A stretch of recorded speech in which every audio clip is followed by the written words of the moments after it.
जय हिंद दोस्तों, नमस्कार। तो देखिए, आज के इस वीडियो में आप देखने वाले हैं झारखंड कक्षपाल प्रतियोगिता परीक्षा 2026 का झारखंड सामान्य ज्ञान का प्रैक्टिस सेट 10 फ्रेंड्स। प्रत्येक प्रैक्टिस सेट में हम लोग झारखंड सामान्य ज्ञान के 30 अति महत्वपूर्ण प्रश्नों को क्लियर कर रहे हैं और सारे प्रश्नों का आंसर हम लोग विस्तार में देखते हुए आ रहे हैं। तो आज के इस प्रैक्टिस सेट जो है फ्रेंड्स बहुत ही स्पेशल रहने वाला है। सारे अच्छे प्रश्न को इसमें सेलेक्ट किए गए हैं इस प्रैक्टिस सेट में। तो चलिए हम लोग शुरू करते हैं आज का प्रैक्टिस सेट। वीडियो के अंत तक बने रहिएगा और जो लोग पहली बार इस वीडियो को देख रहे हैं, आपको हम बता देते हैं कि डेली शाम में 7 बजे हमारा ये वीडियो आता है। अगर यदि आप डेली प्रैक्टिस सेट हमारे साथ में लगाना चाहते हैं तो चैनल को अभी सब्सक्राइब करके पास वाले बेल आइकन को प्रेस कर लीजिए। और हम लोग चलिए इसी बात पर शुरू करते हैं आज का क्लास, आज का सेशन और सारे प्रश्नों का आंसर बिल्कुल विस्तार में समझते हैं। तो फ्रेंड्स देखिए, यहाँ से आपका झारखंड सामान्य ज्ञान शुरू हो जाता है पहला सवाल से। और पहला सवाल में आपसे पूछा जा रहा है, छोटा नागपुर से संबंधित सवाल है कि छोटा नागपुर के वर्तमान धरातल का किस चट्टान से निर्माण हुआ है। आपको पता है कि छोटा नागपुर जो है झारखंड का एक अहम हिस्सा है ना। और इसका अगर यदि हम सही आंसर की बात करें तो ग्रेनाइट एवं नीस यहाँ पर बिल्कुल सही उत्तर हो जाएगा। छोटा नागपुर पठार का अधिकांश धरातल जो है प्राचीन काल का आर्कियन ग्रेनाइट और नीस के चट्टानों से निर्मित हुआ है। और ये जो है भारत का सबसे पुराने और भूवैज्ञानिक रूप से बिल्कुल स्थिर क्षेत्रों में से एक आता है। यही कारण है, स्थिर होने के कारण जो है झारखंड में बहुत ही कम भूकंप के झटके महसूस किए जाते हैं, क्योंकि ये चट्टानें सारे क्या है, एक तरह से कहिए बिल्कुल स्थिर है। ये फ्लेक्सिबल नहीं है, यहाँ से वहाँ नहीं होते हैं, है ना। इसीलिए इसको जो है झारखंड में भूकंप भी बहुत कम आते हैं।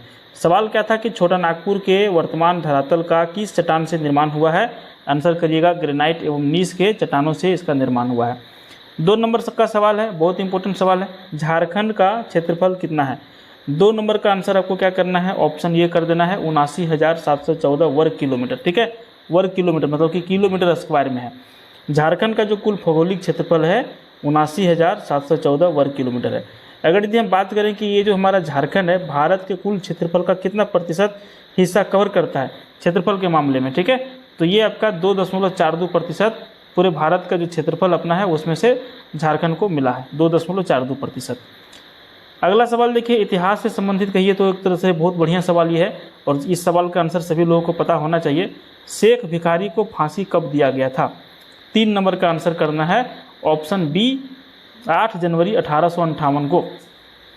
1857 का विद्रोह के बारे में सभी लोगों को पता होगा, है ना। 1857 के विद्रोह जो प्रथम स्वतंत्रता संग्राम के अमर शहीद शेख भिखारी और उनके एक साथी थे जिनका नाम था टिके तुमराम सिंह, इन दोनों को जो है ब्रिटिश सेना द्वारा 8 जनवरी 1858 को रामगढ़ का चुटुपाली घाटी से वाकिफ होंगे, वहीं पर जो है एक बरगद के पेड़ से लटका करके इन दोनों को जो है फांसी दे दिया गया था। तो शेख भिखारी और इनके साथ में एक और कौन थे, अभी हमने आपको नाम बता दिया, टिके तुमराम सिंह, दोनों को ब्रिटिश सेना के द्वारा फांसी दिया गया था 8 जनवरी 1858 ईस्वी को। क्लियर।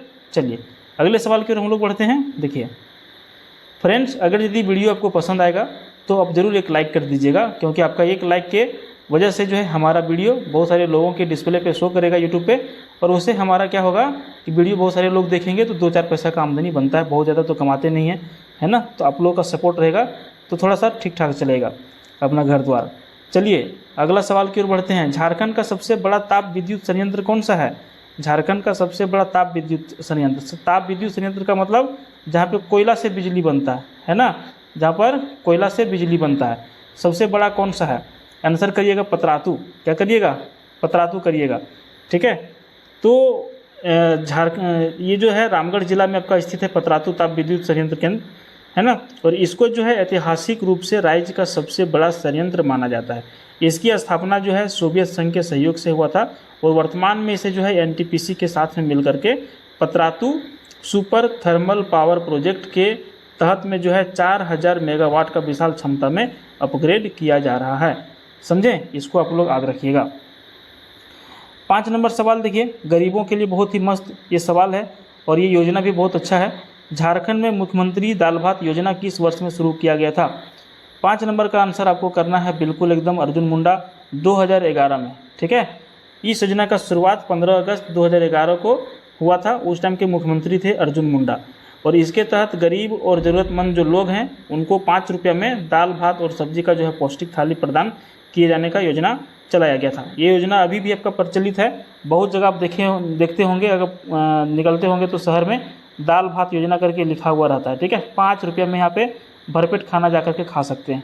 क्लियर। 6 नंबर का सवाल देखिए, टाटा आयरन एंड स्टील की स्थापना कब हुआ था?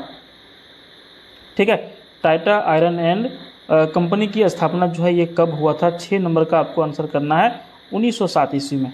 ठीक है, Tata iron and steel company, समझ गए। इसको पहले जाना जाता था टिस्को के नाम से, TISCO। ठीक है, इसको पहले टिस्को के नाम से जाना जाता था। इसकी स्थापना जमशेदजी टाटा के द्वारा 26 अगस्त 1907 को किया गया था। यहाँ पे हम डेट लिख दे रहे हैं 26 अगस्त, इसको अगस्त पढ़िएगा। 26 अगस्त 1907 को एक जगह था साकची, जो भी जमशेदपुर के नाम से ज़्यादा फेमस हो गया। साकची अभी भी वहाँ पे अवेलेबल है, जगह है। तो साकची में जो है Tata iron and steel company का स्थापना हुआ था, जिसका नाम अब बदल गया। अब इसका नाम हो गया सिर्फ टाटा स्टील। ठीक है, इसका नाम क्या हो गया? अब टाटा स्टील इसका अब नाम हो गया, नाम बदल करके। ठीक है, इसका नींव रखा गया था और यहाँ पर जो है वर्ष 1911 से लोहे का व्यावसायिक उत्पादन शुरू हो गया था। स्थापना हुआ 1907 में और उत्पादन कब से चालू हुआ? 1911 में, याद रखिएगा।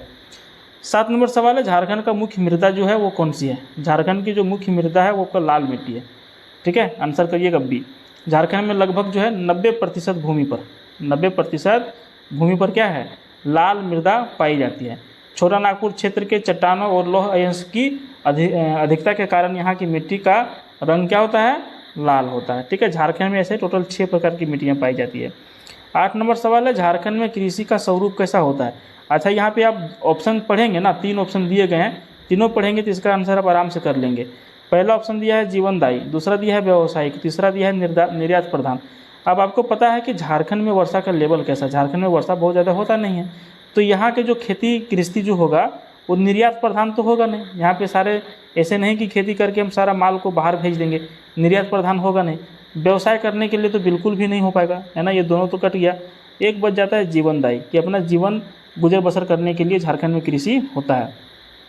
ठीक है, झारखंड में जो कृषि होता है इसका मुख्य रूप से आप जीवनदायी कह सकते हैं, है ना। जीवनदायी प्रकार की यहाँ पे होता है। यहाँ की अधिकांश खेती जो है मानसून के ऊपर निर्भर होता है और किसान मुख्य रूप से व्यावसायिक लाभ के बजाय अपने परिवार के भरण पोषण, जैसे मुख्य फसल यहाँ का धान है, मक्का है ना, इन सभी चीज़ों के लिए कृषि करते हैं। तो जीवनदायी इसका आंसर करिएगा, कहीं भी आपको इस सवाल को पूछा जाता है तो।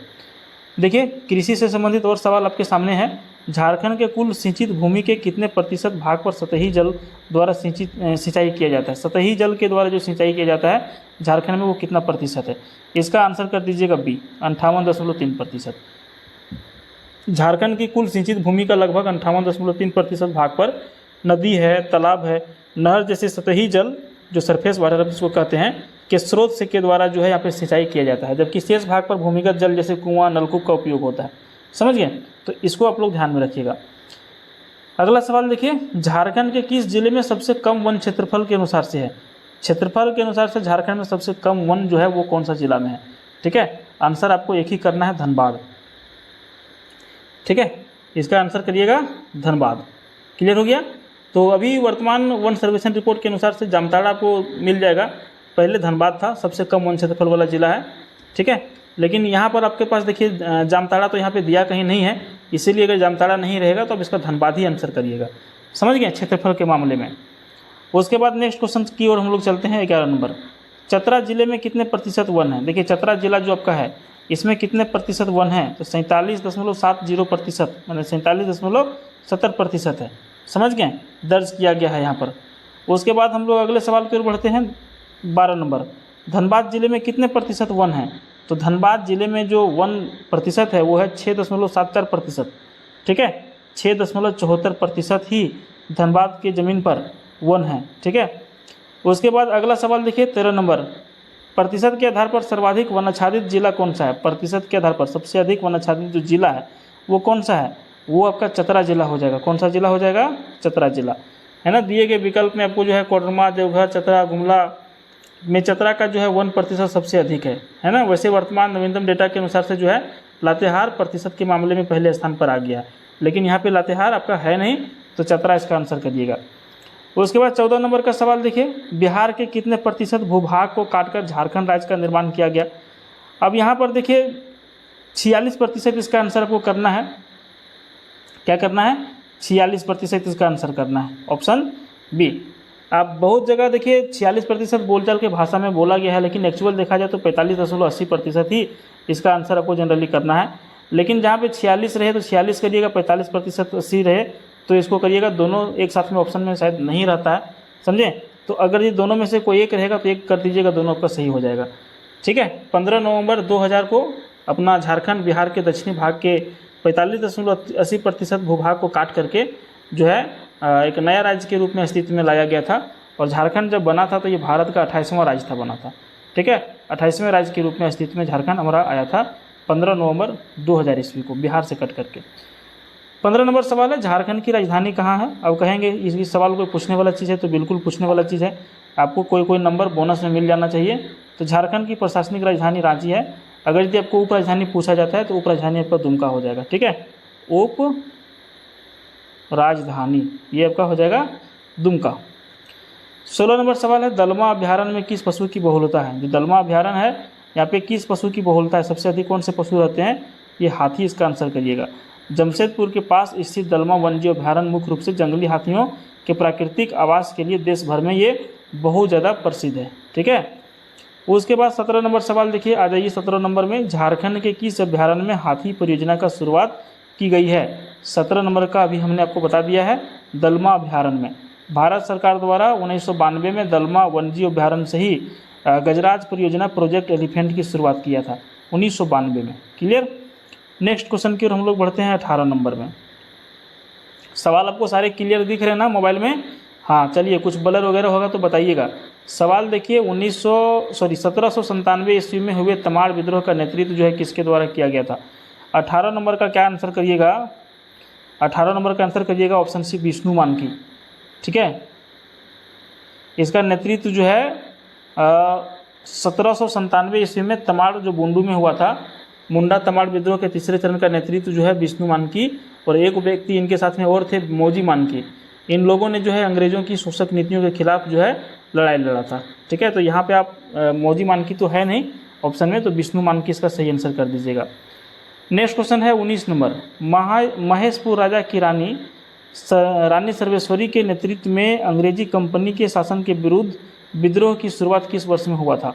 19 नंबर का आपको जो आंसर करना है उसका आंसर कर देना है ऑप्शन डी, 1781-82 में। बहुत लंबा कहानी है इसका। संथाल परगना के एक जगह था सुल्तानाबाद, जो महेशपुर राज्य के अंतर्गत में आता था। वहाँ की रानी थी सर्वेश्वरी, रानी सर्वेश्वरी। इन्होंने जो है पहाड़िया सरदारों के सहयोग से अंग्रेजों के विरुद्ध जो है ऐतिहासिक विद्रोह किया था, है ना। यह विद्रोह जो है अंग्रेजों के द्वारा दामिनीय को पहाड़ी क्षेत्र को सरकारी संपत्ति घोषित करने के खिलाफ में जो है 1781-82 में लड़ा गया था। बाद में अंग्रेजों ने क्या किया, रानी को यहाँ पे रानी सर्वेश्वरी को बंदी बना लिया और भागलपुर के जेल में डाल दिया, जहाँ पर उनको बहुत लंबे दिनों तक रखने के बाद जो है उनका 1807 ईस्वी में मौत हो गया था। ठीक है, डेथ हो गया था 1807 ईस्वी में रानी सर्वेश्वरी देवी का। कहाँ रखा गया था, भागलपुर जेल में। ठीक है, भागलपुर जेल में। ये लड़ाई क्यों हुआ था, तो ये क्योंकि अंग्रेज चाहते थे कि जो पहाड़ी क्षेत्र है उसको सरकारी संपत्ति घोषित कर दिया जाए, उसी के खिलाफ इन लोगों ने लड़ाई लड़ा था। 20 नंबर सवाल देखिए, सवाल को थोड़ा सा समझिएगा, पुराना सवाल है लेकिन बहुत इंपॉर्टेंट है। अनुसूचित जनजाति के युवक युवतियों को निःशुल्क व्यावसायिक पायलट प्रशिक्षण प्रदान करने हेतु कौन सी योजना आरंभ किया गया। 20 नंबर का। ठीक है, तो यहाँ पे देखिए एक योजना शुरुआत किया गया था जिसका नाम था व्यावसायिक पायलट प्रशिक्षण योजना। ठीक है, अनुसूचित जनजाति के लिए किया गया था। तो देखिए झारखंड सरकार के कल्याण विभाग के द्वारा जो है सन 2005 में इस योजना का शुरुआत किया गया था। इसका मुख्य उद्देश्य क्या था कि जो अनुसूचित जनजाति हैं, जो एसटी हैं, और जो अनुसूचित जाति है एससी के जो योग्य युवाओं को जो है विमानन क्षेत्र में जो है रोजगार के अवसर प्रदान करना इसका मुख्य उद्देश्य था। समझे। अगले सवाल की ओर बढ़ेंगे। 21 नंबर, झारखंड में कितने ज़िले हैं। नो डाउट सभी लोग 24 ही करेंगे, लेकिन पूछेगा झारखंड जब अलग हुआ था उस टाइम जिलों की संख्या कितना था, तो 18 जिले थे। बाद में कितने ज़िले बन गए, 6 नए ज़िले ऐड हो गए। करंट टाइम में कितने ज़िले हैं, 24 जिले। 24 जिलों का नाम आपको पता है, नहीं पता तो आप लोग याद कर लीजिएगा। 22 नंबर सवाल देखिए, शहरी विकास विभाग ने राष्ट्रीय शहरी सूचना व्यवस्था को कितने बड़े शहरों में लागू करने की योजना बनाई है। 22 नंबर का आपको क्या आंसर करना है, 22 नंबर का करना है ऑप्शन ये 5। ठीक है, शहरी राष्ट्रीय सूचना व्यवस्था, शहरी राष्ट्रीय सूचना व्यवस्था। इसको अंग्रेजी में अब क्या कहेंगे, इसको कहेंगे national urban information system. NUIS। इसके तहत में झारखंड के 5 प्रमुख शहर थे, जिसमें पहला शहर रांची, जमशेदपुर, धनबाद, बोकारो और बेंगलुरु, ठीक है, इसको चुना गया था। समझे, ध्यान में आप लोग इसको रखिएगा। उसके बाद नेक्स्ट सवाल है 23 नंबर, भारत के कुल वनों का लगभग कितना प्रतिशत हिस्सा झारखंड में मिलता है? भारत के जितना कुल वन है लगभग कितना प्रतिशत हिस्सा झारखंड में मिलता है? 23 का आपको जो आंसर करना है वो करना है 3.31%। झारखंड का कुल वन क्षेत्र जो है, झारखंड के एरिया के क्षेत्रफल के मामले में 23,721 किलोमीटर स्क्वायर है, ठीक है। जबकि भारत के मामले में इसको बात किया जाए तो कुल क्षेत्रफल का जितना भारत में वन है उसका 3.31% ही हिस्सा झारखंड साझा करती है। वहीं अगर यदि हम झारखंड की बात करें कि झारखंड के समय के भौगोलिक क्षेत्रफल के संदर्भ में देखा जाए तो यहाँ पर लगभग 29.76% भूभाग पर जंगल पाए जाते हैं झारखंड के मामले में। देश के मामले में 3.31%, ठीक है, याद रखिएगा। 24 नंबर सवाल देखिए, झारखंड में कुल सिंचित भूमि के कितने प्रतिशत भाग पर भूमिगत जल द्वारा सिंचाई किया जाता है? 24 नंबर का आंसर कर दीजिएगा। 35% क्षेत्र पर यहाँ पे जो है सिंचाई किया जाता है झारखंड में। सिंचाई का मुख्य स्रोत में क्या आ जाएगा? जनरली 2 चीज़ आता है, एक तो आपका कुआं आता है, ठीक है, क्या आता है, एक आपका कुआं, ठीक ना, दूसरा इसमें क्या आ जाता है, एक नलकूप आ जाता है। नलकूप जो बोरिंग के माध्यम से होता है, नलकूपों के माध्यम से सिंचाई किया जाता है, जिसमें सर्वाधिक बात करें दोनों में से सबसे अधिक परसेंटेज किसका है तो कुआं का सबसे अधिक प्रतिशत है। समझ गए, कुआं के माध्यम से सबसे अधिक यहाँ पर होता है। 25 नंबर सवाल देखिए, दामोदर घाटी परियोजना के अंतर्गत में कितने तापीय विद्युत केंद्रों का स्थापना का प्रावधान किया गया था? 25 नंबर का आंसर कर दीजिएगा 3, ठीक है, क्या कर दीजिएगा 3, ठीक है। स्वतंत्र भारत की पहली बहुउद्देशीय नदी घाटी परियोजना, जिसको आप DVC के नाम से जानते हैं, DVC का जो स्थापना हुआ था, अगर यदि पूछे सवाल कब हुआ था, इसका आंसर करिएगा 1948 ईस्वी में। कब हुआ था? 1948 ईस्वी में। मूल रूप से 3 बड़े तापीय विद्युत केंद्रों माने कि थर्मल पावर स्टेशन का प्रावधान किया गया था। ये 3 प्रमुख केंद्र कौन कौन से थे? तो बोकारो तापीय विद्युत गृह, दूसरा था चंद्रपुरा तापीय विद्युत गृह और तीसरा था दुर्गापुर तापीय विद्युत गृह। ये 3 चीज़ों का जो है प्रावधान किया था, इसीलिए DVC का स्थापना 1948 ईस्वी में किया गया था। चलिए अगले सवाल की ओर हम लोग बढ़ते हैं। वीडियो के अंत तक बने रहिएगा, सारे प्रश्न का आंसर क्लियर होगा। चिर्रा, लावा, केदार तथा कोक किसकी सहायक नदियां हैं? 26 नंबर का आंसर करना है शंख नदी की। ये सारे सहायक नदियां हैं। चिर्रा नदी है, लावा नदी है, केदार और कोक नदी है। ये झारखंड की शंख नदी की प्रमुख सहायक नदी हैं। शंख नदी जो है गुमला जिला का चैनपुर प्रखंड से निकलती है और अंत में दक्षिणी कोयल नदी में ये मिल जाती है। तो नदी से संबंधित आपको प्रश्न जरूर एक पूछे जाएंगे, इसलिए नदी वाले सारे प्रश्न आप लोग क्लियर करते रहिएगा। अगला सवाल है, इनमें से कौन सा झारखंड में है? ये 4 है राष्ट्रीय उद्यान, इसमें से झारखंड में कौन सा है? बेतला राष्ट्रीय उद्यान झारखंड में है, ठीक है। बेतला राष्ट्रीय उद्यान पूछा जाएगा। बेतला नेशनल पार्क झारखंड के कहाँ पर स्थित है? तो 2 जिला इसका आंसर करिएगा, एक तो आपका लातेहार, ठीक है, लातेहार और पलामू जिला, ठीक ना, लातेहार और पलामू जिला में स्थित है। झारखंड का एकमात्र राष्ट्रीय उद्यान है, ठीक है, तो इसको आप लोग याद रखिएगा। अगले सवाल की ओर हम लोग बढ़ते हैं। 28 नंबर सवाल पूछ रहा है कि झारखंड में प्रति व्यक्ति 1 हेक्टेयर प्रतिशत में देखा जाए तो कितना है? झारखंड में प्रति व्यक्ति 1 कितना हेक्टेयर यहाँ पे हिस्सा बनता है एक आदमी का? तो 0.079 इसका आंसर करिएगा, 0.079 इसका आंसर ऑप्शन बी हो जाएगा। उसके बाद नेक्स्ट क्वेश्चन की ओर हम लोग बढ़ते हैं। 29 नंबर, झारखंड में कितने राष्ट्रीय उद्यान अवस्थित है? यहाँ पर एक ही उद्यान अवस्थित है झारखंड में, जिसका नाम है झारखंड में बेतला नेशनल पार्क। इसकी स्थापना की बात करें तो कब हुआ था? 1986 ईस्वी में हुआ था। कब हुआ था? 1986 में, ठीक है, इसको भी आप लोग याद रखिएगा। और फ्रेंड्स अगला सवाल जो हमारा है 30 नंबर सवाल पूछ रहा है कि गौतम बुद्ध अभ्यारण्य की स्थापना कब हुआ था? बहुत कम लोग जानते होंगे इसका आंसर, ठीक है। गौतम बुद्ध अभ्यारण्य है कहाँ? 30 नंबर सही आंसर करिएगा 1976 ईस्वी में। यहाँ पे ऑप्शन डी एक और है 1976 में, ठीक है, 1976 इसका आंसर करिएगा। 1976 यहाँ पे लिख दे रहे हैं क्योंकि क्वेश्चन थोड़ा सा बड़ा दिख रहा है।